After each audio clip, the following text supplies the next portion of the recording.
Renungan Hari Sabtu 10 Juni 2023, Pekan Biasa ke-9 tahun A.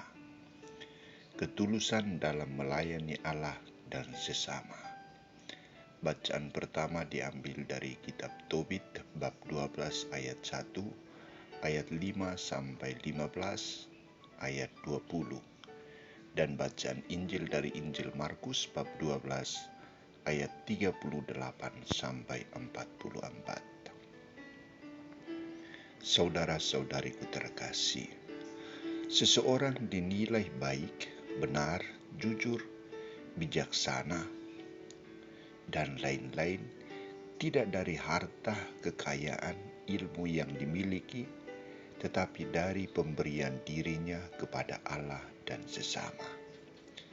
Ada orang yang sangat sederhana hidupnya, tetapi ia memiliki pemberian diri yang luar biasa kepada Allah dan sesama.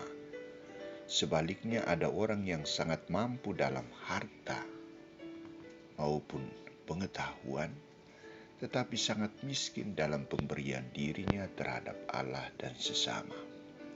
Segala sesuatu yang dipersembahkannya selalu disertakan dengan perhitungan untung dan rugi.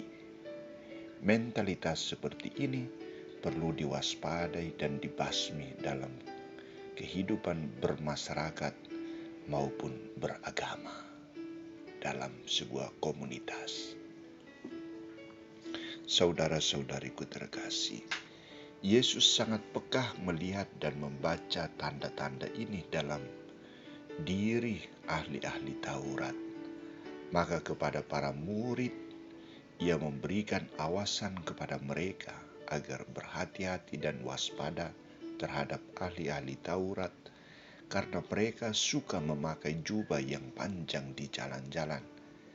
Mereka suka mencari untuk dihormati, gila hormat, suka duduk di tempat yang terdepan di rumah ibadat, suka memeras janda-janda miskin, dan mengelabui orang dengan doanya yang panjang.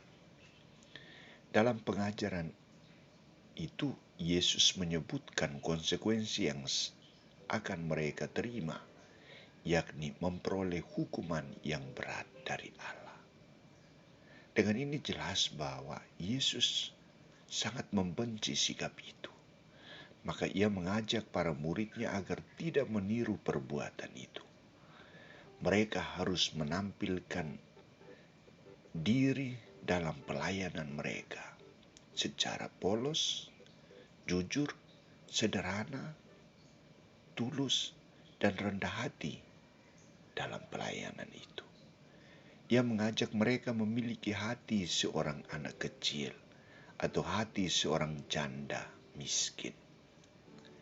Janda miskin yang ditampilkan oleh Yesus mempersembahkan seluruh dirinya kepada Allah.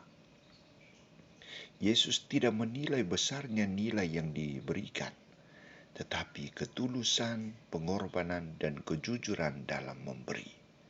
Memberi kepada Allah maupun memberi kepada sesama.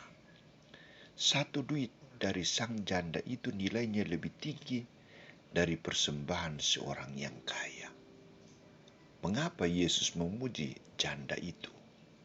Jawaban yang diberikan Yesus adalah, "Aku berkata kepadamu, sesungguhnya janda miskin ini memberi lebih banyak daripada semua orang yang memasukkan uang ke dalam peti persembahan. Sebab mereka semua memberi dari kelimpahannya, tetapi janda ini memberi dari kekurangannya semua yang ada padanya, yaitu seluruh nafkahnya." Yesus menilai sikap kejujuran, ketulusan, pengorbanan dari sang janda itu. Saudara-saudariku terkasih, bagaimana tanggapan kita atas sabda Tuhan hari ini? Peringatan Yesus agar hati-hati dan waspada terhadap sikap orang yang sombong, suka mencari perhatian, atau gila hormat, dan sikap persembahan janda miskin sangat relevan bagi kita saat ini. Kita dituntut agar lebih bijaksana, tulus, jujur, rendah hati, dan berkorban tanpa menuntut balasan dalam pelayanan dan pengabdian kita kepada Allah dan sesama. Kita diminta agar menjauhkan diri dari sikap sombong dan ingin mendapat perhatian. Tuhan lebih menghargai pemberian diri dengan tulus, jujur, dan penuh pengorbanan daripada sikap orang sombong dan angkuh. Pilihan kita mana? Kalau kita sombong dan angkuh, kita akan mendapat hukuman dari Tuhan. Tetapi kalau kita rendah hati, kita akan mendapat penghormatan dari Allah dan juga dari sesama kita.